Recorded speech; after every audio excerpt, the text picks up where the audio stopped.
Hi, this is Chuck. Welcome to our video question of the week. This week's question is from Bob in Florida, and he writes, "We lost another bid this week by over 20%. Is there any way to succeed in the bid market? What am I missing?"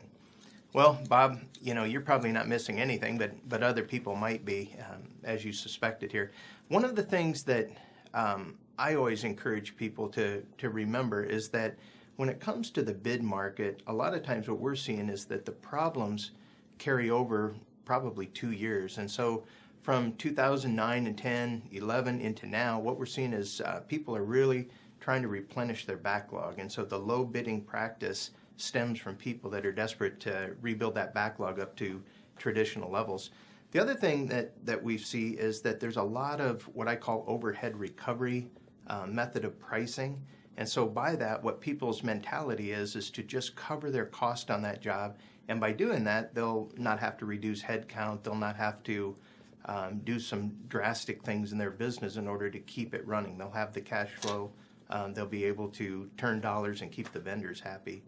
The other thing that I've seen a lot on is that people have this hope that they'll be able to substitute once they get the job. And that's dangerous business in my opinion, because a lot of times that just doesn't work out for them at all.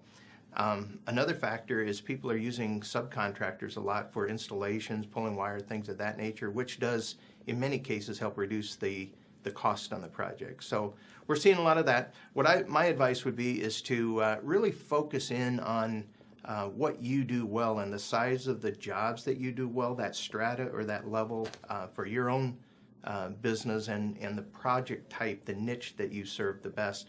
A lot of times we see people bidding out of their range, either too smaller projects or too large, and that's where they get into trouble on the profitability and the efficiencies of that. So if you're most efficient in that mid-sized project, stick with that, seek those types of projects out. The other thing I've heard a lot of from our members is that they're competing with companies that are selling product below cost. And the reason for that is a lot of companies are focused on the reoccurring monthly revenues, the RMR. So what they'll do is they will look at a factor of their cost is what they'll build into the original project price, and then they'll look for their return on investment over a 3 to 5 year period. So you can't compete with that if you're trying to do it just on a contract basis alone. So in some cases, you just have to walk away from projects like that. The other thing is move as fast as you can and as deliberately as you can to get at least 50% of your revenue coming from the negotiated or non-bid side of the business, if you can do that.